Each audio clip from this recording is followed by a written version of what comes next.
My name is Reina Trujillo-Stryzak. I am a dual role here. I'm a peer specialist as well as a care coordinator, and I work in our Union Square location at our Family Flex Care team.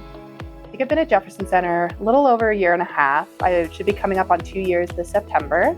And what really led me to Jefferson Center, I was a college student just graduating university, and so everybody's applying to jobs, but really what caught me was the idea of getting to work with people. When you have degrees in psychology, it's very limited of people just go to graduate school. There's like no other option, or like, hey, you're going to become a therapist.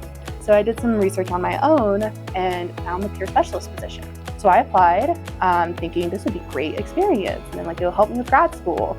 And now I've been in this for over a year and I'm like, I don't believe like this is what I was looking for, and this is something I really enjoy. To be a peer specialist means, in a broad sentence, like someone with lived mental health experience, an opportunity to talk to somebody that gets it, been on the metaphorical other side of the couch, someone that sees the world from a different perspective, that's not necessarily a clinician with a license or a doctor, but someone with that lived experience. Their licensure is their experience. It's someone that is a living embodiment of the fact that you're not alone in this.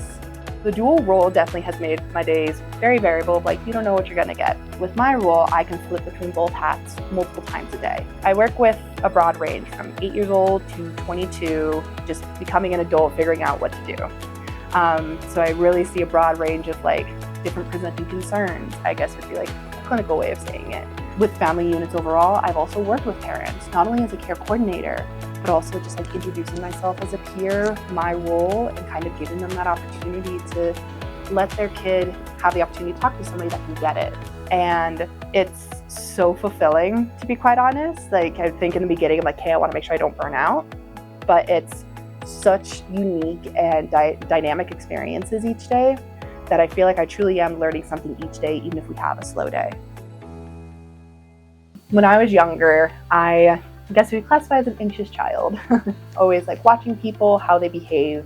I always thought it was so fascinating. Like, what if this person did that? How would they act to this person? Or, oh, they said this. I wonder if they said it because of this. Like, trying to decipher these things. I always wanted to know why people did what they did.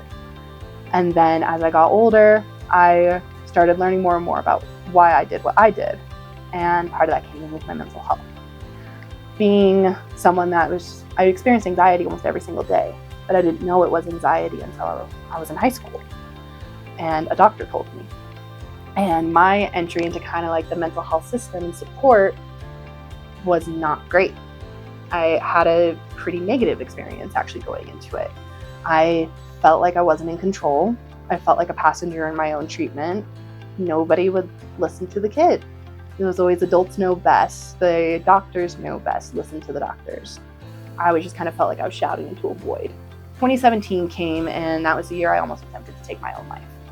I couldn't figure out what I was meant to do, why I was feeling the way I was, and I unfortunately had enough.